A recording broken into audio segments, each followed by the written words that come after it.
Hey, what is up, guys? It's Kevin back in with a quick new video, just showing you guys what I've been doing and what I've been working on. Now, this car I'm fixing to show you, I picked it up for $500, and it was kind of a big runaround with this vehicle. So the guy had it posted, I want to say for $1,000. I talked him down, wound up getting it for $500. Now, the story behind it is, he said he was driving down the freeway, the timing belt broke. He had it towed to the dealer, the key fob also broke. And of course, on these cars, it has a chip key. So the dealer made a new key for it. They put a new timing belt on there, did a compression check, and there was no compression. After I bought the car and got it home, I double checked and there was no compression across all the cylinders. So I took everything apart. Let me actually show you, because I was thinking, well, yeah, this thing's gonna have some bent valves on it. And it really surprised me, and I didn't catch it at first. I caught it right before I was going to get some new valves for the car. But check out this cylinder head. Now, just at first glance, it's just, you know, it's a cylinder head. So once you get close, you can see this right here and right there. It's like something was in there that just basically broke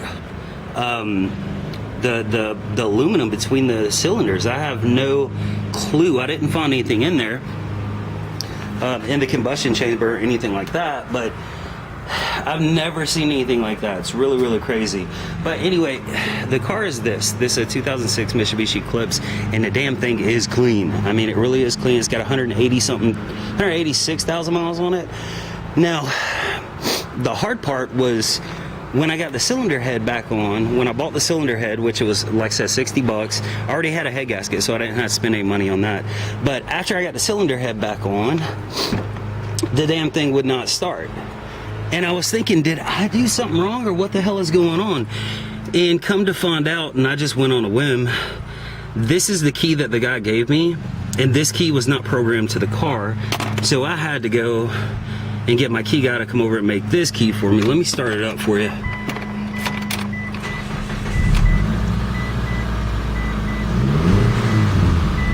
There's no ticks, no leaks, no knocks. CD player works, AC works. There's no check engine light.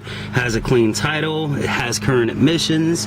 This transmission shifts super smooth. And I'll show you right here the motor. Shh, no. Now this is the motor all back together. You know, these 2.4s are not really hard to work on. It took me about 4.5–5 hours to change out the head. And yeah, like I said, this thing drives incredible. I drove it today for a good 15–20 minutes, something like that. And as you can see, body-wise, man, I mean, the paint, I cleaned it up, waxed it up, I buffed some stuff out of it. And this paint is just amazing. It did have a little bit of damage right here on the back bumper, but I actually waxed that out and it came out really, really good. Other than that, the only real damage on the car is right there. You can barely see it from a distance, but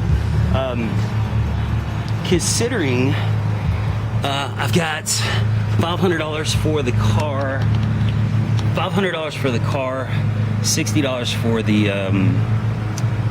for the head, and then $125 for the new key.